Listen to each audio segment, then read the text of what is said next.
अवीव में मिसाइल धमाकों ने ट्रंप की हेकड़ी गुल कर दी है।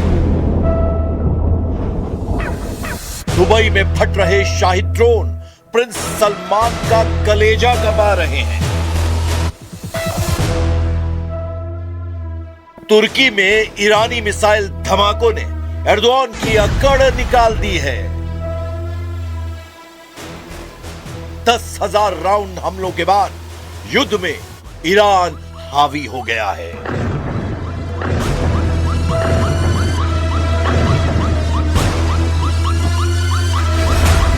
ईरान के तूफानी हमलों का कोई तोड़ नहीं। मिसाइलें, ड्रोन, रॉकेट से ईरान धुनता जा रहा है। क्या दुबई, क्या तेल अवीव, क्या तुर्की, ईरान पूरी तरह तसल्ली से दुश्मनों को कुचलने लगा है। ईरान की वॉर प्लानिंग ने इजराइल को सबसे ज्यादा परेशान कर रखा है।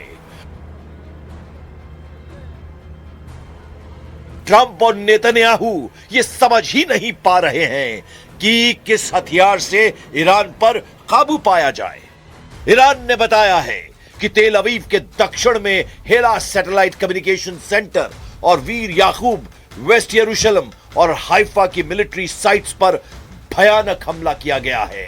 इसके साथ इराक के एरबिल में यूएस अड्डा और बहरीन के मनामा में यूएस नेवी के 5वें नेवल फ्लीट के मुख्यालय को ईरान ने दहला दिया है।